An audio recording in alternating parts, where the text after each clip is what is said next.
RTF Sports Talk. I'm not really sure what happened. If you came to groove, there's no reason to prove. RTF Sports Talk. RTF Sports Talk. RTF Sports Talk. RTF Sports Talk.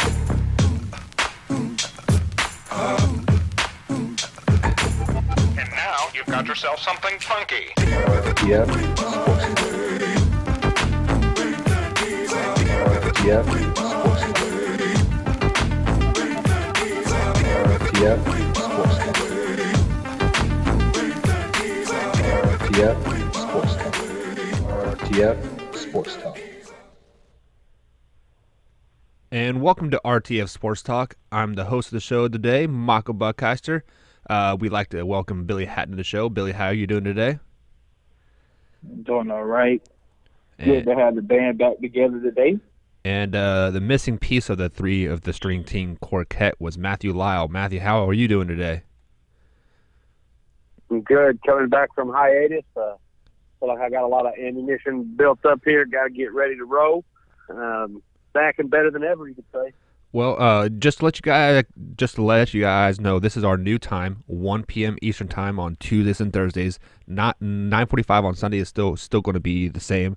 Also, check out the new YouTube page. Obviously, if you are here, you're on the new YouTube page. As just as long as well as the podcast on Spotify, Stitcher, Google Podcasts, etc. Be sure to give us a follow on the new YouTube page as well. But let's just go ahead and get right into it to start off. Vikings versus Rams tonight, 8:20 kickoff. Matthew Lyle, we'll go ahead and start with you. Who do you got? You know, I wouldn't be surprised if the Vikings were playing 30 other teams or 29 other teams in the league after the way they got handled versus the Bills. I would say, you know, the Vikings are going to come back with a vengeance. But they're playing what looks to be one of the best, well-oiled machines in the league right now with the Los Angeles Rams.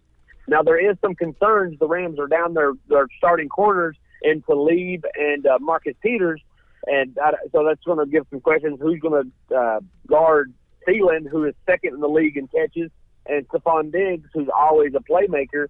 But I think just that front four, the ability to get to the quarterback, I don't know who's going to be out here to stop that Rams offense on Thursday night, prime time. I got trust in Coach McVay to come up with a heck of a game plan. So I have the Rams. I'm actually going to give you I got the Rams winning 30-13.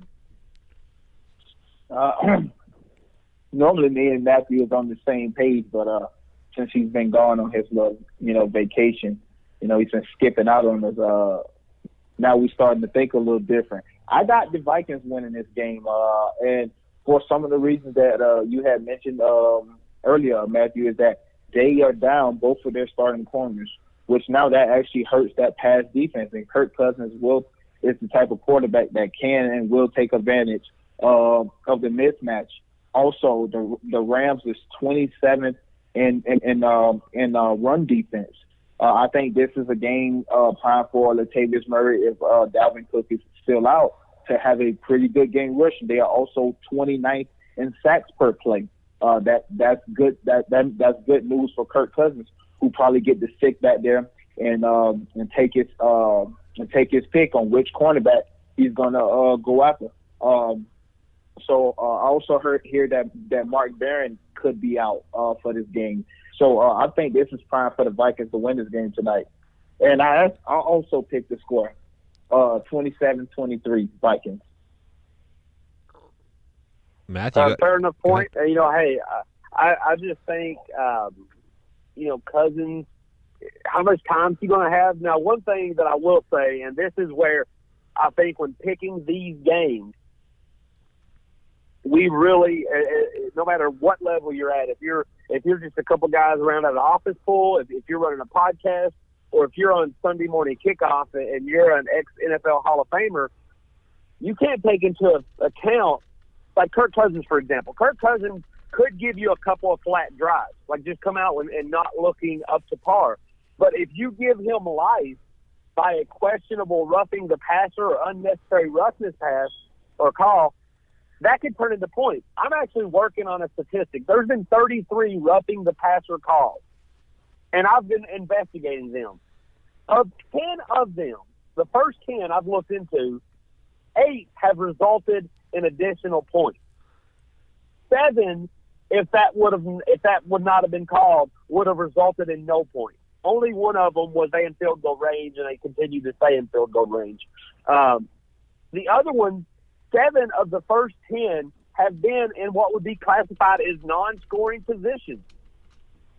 And due to this roughing the passer rule, these have resulted in points.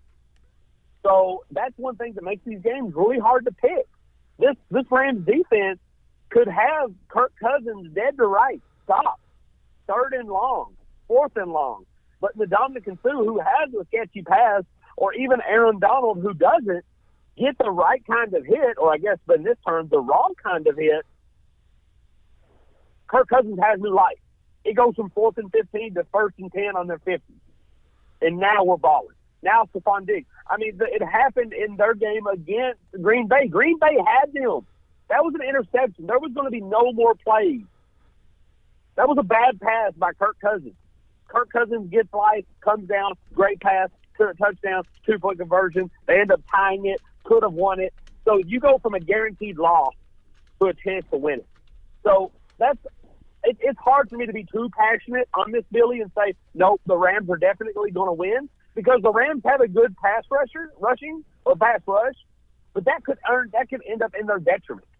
You know, their ability to get to their quarterback, depending on when they get to them, how they get to them, and how they land, could bite them in the you-know-what, could result in Kirk Cousins more first downs, could result into Kirk Cousins throwing touchdowns opposed to having punts. So I have a gut feeling that the Rams are going to win, but who knows? Who knows at this time? Billy, you got anything to add to that? Oh, okay. Yeah, I mean, I definitely agree. I honestly see what he's saying. I thought you was going to say something there, Mike. That's why I was waiting. But, yeah, I mean, I can definitely see what he's saying. I mean, it happened in Green Bay. It's happened over several weeks last week in Washington. It happened. But I'm just looking at it from this standpoint right now.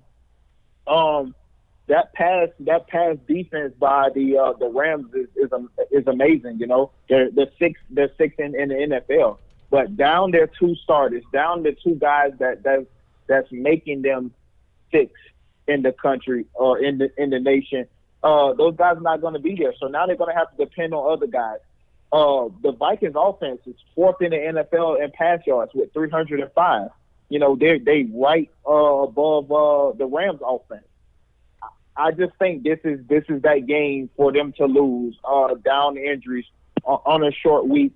I just think this is the time that they get it done. Kirk Cousins is gonna put up another 350 tonight.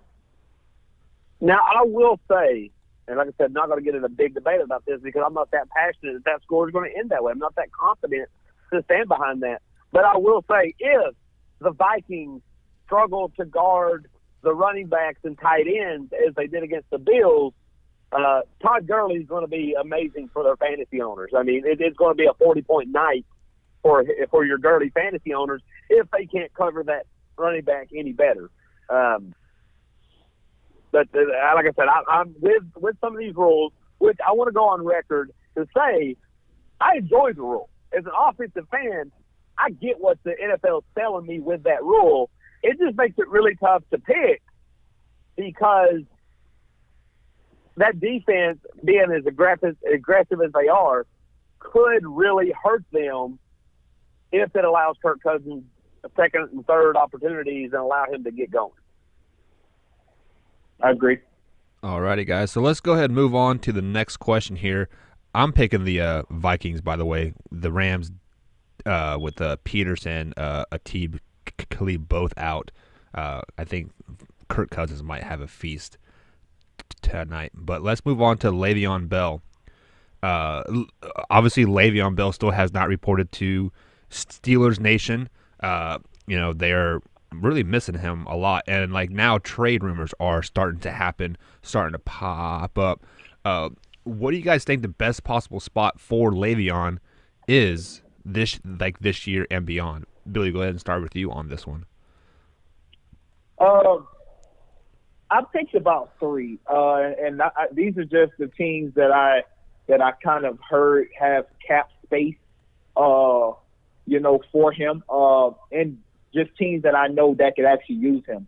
And that first team would be Seattle. We know what Russell Wilson can do with a running back, with somebody else in the backfield that he can run that zone read offense with. I think he really Seattle could really use him. I mean, their offense is just terrible. They're 27th in rushing with only 83 yards per game. They are 27th in the pass, 22nd in the pass. We know what Le'Veon can do there.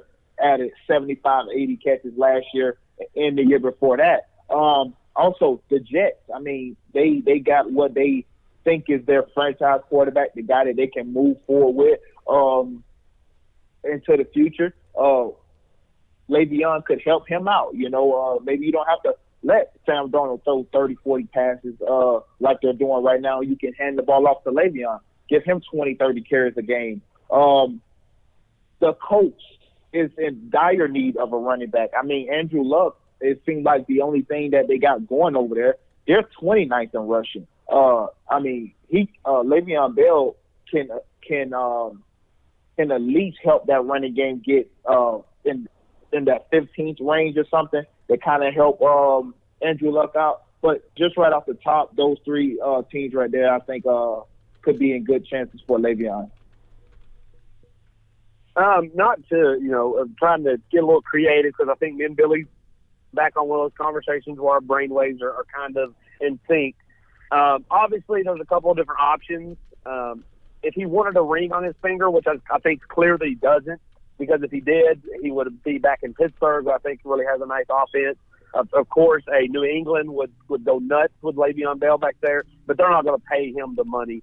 I think I had Seattle, New England on my list too, but I said the same thing. They're not going to. Yeah, they're him. just not going to pay that. And New England is a smart enough franchise to say we're not going to give up anything of importance for a rent a player. We're not going to give up our future for a guy. For a questionable guy who might make the same decision when he comes here. I think Seattle is the happy medium about paying him money and having a chance to compete and can some resemblance of a running back there. Now look at teams that are going to compete and could get some money. There's really not a need. The Rams don't have a need. The Eagles don't really have a need. The Chiefs don't really have a need. I mean, if you want to get selfish, these teams could, they'd love to have two running backs. But the only thing that jumps out to me, and the Colts competed with the Eagles. Andrew Luck seems to be in some decent set of form, so maybe that's where he could go. But I think you're going to have the biggest concern that you always have when you're a team like the Colts. You're putting so much money into offense that your defense will never really be able to compete. Billy, correct me, and I have a feeling you've done your homework on some salary cap. What's Green Bay's salary cap? I mean, is that an option? They seem to be pretty dedicated to their offense with Randall Cobb, Jimmy Graham, and, of course, Aaron Rodgers being a very highly paid man. Is that an option? I mean, that's something I could see. I think he would make a huge stride for them in the running game and in the passing game. But are they going to be able to open up their checkbooks like he wants? And from my understanding, them trading him, they're not going to be able to re-sign him as soon as they trade for him because he'll be under the franchise tag. Because from my understanding, the Steelers can't trade him until he signs that franchise tag. And once he's signed it and goes to his new home, he can't then sign until they do, like, release him or whatever, and then attempt to re-sign him. And all that's very risky for a 30-year-old running back, in my opinion. I mean, I definitely agree. Green Bay is in a crazy situation because, they just paid Aaron Rodgers. They just gave him all that money. They let Jordy Nelson go because they didn't want to pay him the money that he was asking for. And they brung over Jimmy Graham. So their cap situation right now is not actually allowing them to go full-fledged of what we know Le'Veon is actually asking for. Because if we remember, Pittsburgh actually gave him a pretty nice offer but it just wasn't enough guarantees. He didn't think the guaranteed money was what it should be. So, that's why they're in this situation now. But, yeah, I definitely agree. I also had the Patriots, but, they, of course, they don't like to pay for anybody. So, I mean, right now, I just think Le'Veon is in a situation because, as Matthew also pointed out, he hasn't signed the franchise offer yet. So they can't just essentially trade him because he's technically not a part of the team officially. So that situation is going to be crazy. But we knew eventually they were going to be looking for trade options because once he didn't show up week 1, we knew this thing could get real serious, and he was probably going to be in for the long haul. All right, hey, Matthew, let me ask you a question real quick. You have made the statement that Le'Veon hasn't signed the franchise tag yet. So let's say, this is all hypothetically speaking, say he does come in and he signs the franchise tag and he goes to a team that could use him that is not going to run him into the ground, i.e. the Patriots. Like, I didn't even think about that, but they could definitely use a back like him, and that team would be pretty much be unstoppable. But do you think Le'Veon will play like the old Bell of old, or do you think he is going to kind of play at a 60%? Hey, I'm good with 10 carries a game. The only reason, and you've seen this sometimes in the past, the only reason I think the Patriots, and I'm not saying that from a Patriots fandom point, I'm saying this from just this seems how to be. The Patriots give you 9 times out of 10 when you go to the Patriots, it is under certain circumstances that allow you to know, like if you're Le'Veon Bell and I'm for the Patriots, I know that Tom Brady and Bill Belichick and Josh McDaniels are going to put me in a good position. Which I think even if they trade, I don't think this trade will ever happen, and I don't think he'd be happy there because they're not going to unload the bank. But the only asterisk I would say on that, he wouldn't go at home at night and say, well, Tom and Bill's going to put me in a position to succeed, and man, could I get payback on those Steelers? Because right now, the Steelers-Patriots is their own little rivalry. Not really as much as in we play each other twice a year type rivalry, but as in the Steelers look like the Patriots look like the only team right now that have 5 Super Bowl rings and could arguably get 6. The Cowboys and the Niners are nowhere near that. So, and if they get 6 and tie Steelers, well, shoot, the Patriots could then get 7 before the Steelers could get 7. So, from a fan base and from just the AFC, I see that being a rivalry. And, man, I think if Le'Veon went there, if someone talked him into going there, it's going to be off the basis of you can really stick it to your old team. You can really show your ex-girlfriend something by being with this girl. This is that girl that your girlfriend hates, and there's no reason for it. But, man, if you got seen out in public with her, boy, that would send them in some craziness. So that's the only reason I think he would ever suit up for the Patriots is knowing that, hey, Tom's going to make me shine, and Pittsburgh is going to crawl hating this. That's the only reason I would ever see him suiting up for New England. Yeah, I definitely agree. I couldn't have said it no better. I definitely agree. And Matthew, now one thing I could see him doing too. I'm sorry, Mike. I was just this is a point that I'd kind of heard before, and I kind of thought about it. I could see him signing by week 11. I could see him signing with the Steelers, signing that franchise tag, coming to practice and working out and saying, hey, look, I'm healthy. Look, I'm still in shape, but have a bad day before the game. Yeah, I saw it with James Harrison. Yeah, see him signing. Yeah, is that who said it? I knew I'd heard it somewhere that said that they could see him, and it made a lot of sense. I could see him practicing and working his butt off in practice, which is kind of funny. Usually it's the other way around, but not showing up and getting hit in games. When I heard that, that made a lot of sense to me, and I could literally see that happening, especially in today's climate where you have such a platform in social media. You don't need a PR and a team to speak for you. You just need someone else to speak for you. And the media can say, or the Steelers can say what they want. If the media and social media is out there saying, hey, he looks fine to me, he's just not playing, there's going to be a team that'll sign him if that happens. Well, yeah, I mean, it wouldn't make sense for him to go on game day and run behind the offensive line who basically said that they made you and that you wouldn't be nothing without them. Would you feel comfortable running behind that offensive line? Because if you got enough to say something like that, to the media, then I don't know what you're capable of doing. I wouldn't want to run behind them on game day either. Well, let's take away the emotion. Let's say they can squash all that beef. Let's look at the facts. The Steelers tied in a 21-21 game with the Browns. They were in a shootout with the Chiefs, and they were even though they had a quick 30-point lead, that game was never out of hand for the Buccaneers. So you're going to a team that offense is going to need you to score points. They're going to need you to coast the rock. They're going to need you to catch the ball. It's not like he's going to the Chiefs, and I'm using them, or the Rams, who for the first 3 weeks of the season look like they come out, score a quick 20, 30 points, and then bench their starter. Like Gurley, he carries the first half of the game and then really doesn't do much in the second half. It's not like he's joining that kind of team. He's joining a team that in the fourth quarter, he's still catching 5-6 passes. That's not what he's going to want. He's not going to want 20 touches a game. 8 catches, 12 carries. He's not looking for that wear and tear. And the facts say the Steelers are going to need that from him. All right, guys, so let's go ahead and move on to the title question of today's show. Ohio State versus Penn State. A number 4 matchup versus number 9 matchup.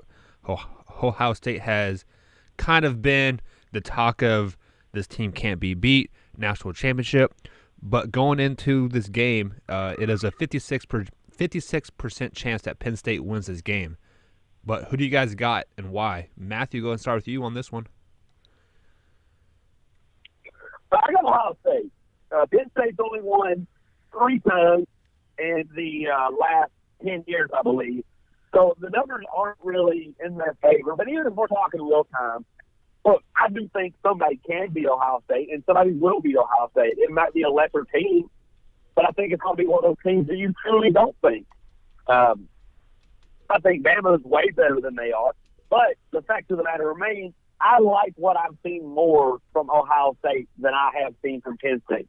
I know they won the game, and I know this is week 1 and everyone's long forgotten, but I still remember that Penn State team I see struggle with Appalachian State. Ohio State, Haskins and that offense looks really, really good. And I don't think Penn State has the defense to stop them, and I don't think Penn State has the offense to outscore them. And I think that's what it's going to take. It's either going to take a team with a questionable defense and a hot offense like Oklahoma, or a team like Alabama who has a great defense and, for the first time in some years, a better offense. But even without Tua, if they had to go back to Jalen Hurts, I think Bama's defense would stump that offense. Penn State, I do not think falls to meet that criteria. And I think that, and I could be wrong on this because this is a nice game, but I feel very confident in saying that Ohio State's going to pull this one off. I think this game right here is prime time Ohio State game right here. I think this is a statement game for Ohio State. I'm just going to be completely honest with you. I don't think that this game is going to be close. I think Ohio State win by at least 2 touchdowns and a field goal. So we're looking at about 17 points. Ohio State, this Penn State team couldn't beat Ohio State last year, and they had Saquon Barkley.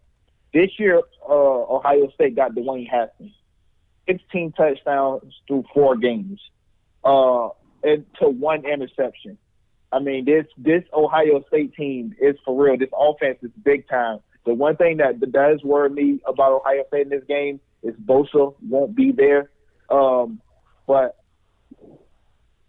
this offense, man, Oh, listen, man, this offense is electric with Dwayne Haskins running the show. Just his overall accuracy, his playmaking ability. I think this is prime Ohio State. I think they get it done big. So do you guys think the winner of this game will go to the BCS playoff? Matthew? No, I mean, not necessarily. I mean, it's not the BCS playoff, it's college football playoff. I think Ohio State winning this will help, but I don't think this is going to be the thing that ends all be all. Like, if Penn State wins this game, I'm not confident in saying they're a lock now. I think the SEC has a lot going on. There's a lot of teams that Oklahoma stands a chance. Clemson looks really good. And if you get into one of those things that we've talked about a lot on this show, with Georgia goes undefeated or LSU goes undefeated and beats Georgia and Bama's only loss is in there, whatever it might be, the SEC looks like they're going to probably get two teams. Oklahoma looks like it's going to be in. I think the Big Ten will gladly allow Ohio State in, but if Penn State wins this game, they can't afford one loss down and this be okay. Penn State does not have that kind of credit to the playoffs, in my opinion, especially the way they played in week one. So this can be a boost for Ohio State, and this can help Penn State in the sense that if they go undefeated, but if Penn State loses a game and beats Ohio State, the committee's not going to credit them enough to get them in off that win. Yeah, I don't think Penn State has a chance. Now with Ohio State, I believe this could help. You know, they still have to beat a team like Michigan State, and they still have to beat Ohio State. They still have to beat Michigan. But the way Michigan is rolling right now, I think that'll be pretty tough. I think the SEC gets two teams in, regardless of record. If at least if they have one loss, and that's Georgia and Alabama. If either one of those teams have one loss, I think both teams still get in. Then I think Clemson's going to get in. They made the quarterback change from Kelly Bryant to Trevor Lawrence. I think that's going to help them big time. That guy got a cannon. So I think, if it's Ohio State, Ohio State one loss, they may be able to get in. But Penn State one loss, I doubt they get in. All righty, guys. So let's go ahead and switch gears back to the NFL. Week 4 is upon us. 10:02 night. This is the end of the first quarter of the season. And what teams have the most to prove to you in Week 4? Teams or teams? Billy, go ahead and start with you on this one. The team that I think that has to show some kind of improvement, and that is the Atlanta Falcons. This team, this is a team that was thought to be that NFC South champions, and right now they are not playing like it. 1-2. Defense is playing absolutely horrible. 28th in defense. 26th against the pass. 21st in rushing. It seemed like Tevin Coleman and Devontae Freeman haven't got anything going. The only bright spot that they have is the passing game. But Julio has yet to get in the end zone. I've talked about that on many occasions. He catches a lot of passes. He gets a lot of yards, but it seems like he's allergic to getting in the end zone. I think the Atlanta Falcons definitely have a lot to prove going into Week 4, and they're playing a Cincinnati team at Cincinnati, who is playing pretty good football right now, 2-1. So if the Falcons don't be careful, they could be sitting in a 1-3 hole going into Week 5. Matthew, my team is my team. I need to see something from New England. Now, I'm in no way, shape, or form in panic mode, because this is what New England does. They struggle. They go 2-2 in the first 4, and then they finish 13-3 and 12-4, and that's fine. But I need to know that this isn't the slide. And I think this is the game. It's against a division opponent. It's against the rivals in the Dolphins. And they happen to be leading. They're 3-0. If they beat New England, they would really literally be 3 games up on the division. And I need to know that this is normal. I need to know that this is that year that I'm always telling people to calm down. I need to know that this is 2-2 and on our way to 14-2 or 12-4. I need to know that. I'm not overly panicked if they fall to 1-3, but I'll be the most nervous I've been in several years, and in quite some time, probably since 2008 when Tom got hurt. So, like I said, I'm not ready to hit that button yet. But the team that when this week kicks off that I need to see is New England, is Tom Brady, and not even with Josh Gordon. You know, can he still take that scrappy group of guys and win a home game? That's what I need to see. I need to see that to be any kind of comfort, or to know if it's time to start even considering the panic button. This game to me will tell me that. Okay, so let me ask you guys a question. Like, you guys are both kind of like, you guys are talking about teams that are 1-3, 2-1. But what about the undefeated Kansas City Chiefs when they traveled to Mile High Stadium versus a very good Denver Broncos team? Do you think like this game is a measuring stick for the Kansas City Chiefs? Like, do you think like this is a proving game? I don't, because to me, because A, I don't really care about Kansas City, so that's why I didn't make my list. But B, look, the way they've been playing, it's not going to be a team like Denver doesn't concern me. What's going to concern me if I'm a Kansas City fan is just his Sean Brady thought. Is just the rookie wall or the sophomore wall going to hit Mahomes? And that could happen against anybody at any team, not just Denver. Yeah, I also don't think that Kansas City have anything to prove, because to me, to be honest, nobody really expected, other than a handful of people, nobody expected Kansas City to be sitting where they are right now going to week 4. Nobody thought that Pat Mahomes would have 13 touchdowns and no interceptions. So they actually doing more than what's expected. The teams that Matthew put out, the Patriots, and the team that I said, the Falcons, these are teams that we have thought about as actually competitors this year.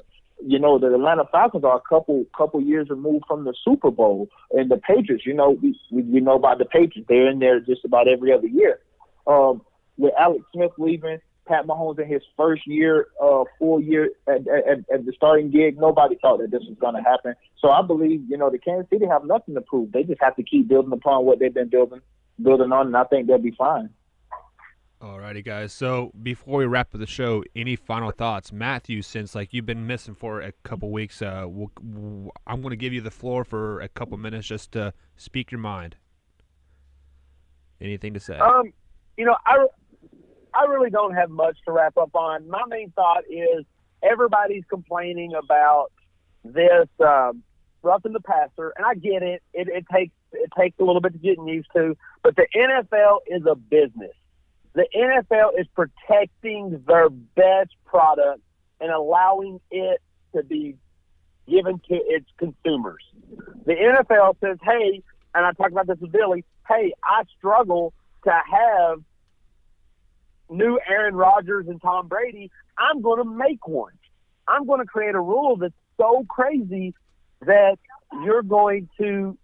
Ryan Fitzpatrick is going to look like that. Young guys are going to look like that. And it helps.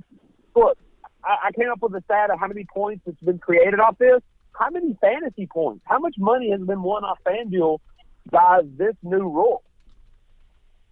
It changes everything. And yes, your football purists might say, oh, I don't like this. Oh, this isn't NFL. This isn't the football I grew up to love. But guess what? Your average fan, you're better at Vegas. Your person signed up to play fantasy football in FanDuel. The guys, I imagine, and I don't mean to make light of any injury, I imagine when somebody gets hit really hard and they're just laying there lifeless on the field, that your average typical run-of-the-mill fan turns the game off. They're not going to sit there and watch you replay that. That's not interesting to them. What is interesting to them is great games, high scoring. The Chiefs-Steelers is great for your typical fan, not your diehards, not your season ticket guys, but your typical fan. and that's what they're looking for. They're trying to make great product out of mediocre material, and so far it's really worked. Ryan Fitzpatrick's the first quarterback to ever throw for 400 yards in the first 3 weeks of a season. Patrick Mahomes is on pace for 50, 60 touchdowns. It's working. And the NFL is not sorry about it, no matter how upset, quote-unquote, your diehards get. All right, Billy, what about you? Any final thoughts to close the show? No, I just hope my Noles continue on this winning train. I do not want to see a losing season. Hopefully Baker Mayfield and the starting gig, do something special. And also just make sure you follow the Unpopular Opinion Facebook and Twitter page for all news. Alrighty, guys. So as Billy getting in there with the plug. Yeah. Alrighty, guys. As always, thanks for joining us here on YouTube Live. Be sure to like, comment, and subscribe to the new channel here. I'll go ahead and post this video as well on the old channel just to remind you that we're on the new channel as well. Special thanks to Billy from Unpopular Opinion. If you guys haven't done so already, follow his podcast. It is Unpopular Opinion on Google, Apple Music, iTunes, Spotify. Billy, which ones am I missing? Stitcher, Breaker? Spreaker, yeah, all of them. All the major podcasts. And special thank you for Matthew for getting us into his busy schedule here. Thanks for joining us, Matt. Thank you. It feels great to be back. And be sure to follow Billy on Twitter. It's in the description below. But as always, guys, thank you for everything that you've been doing for us. And we'll catch you on Sunday at 9:45 a.m. Have a good day. All right. So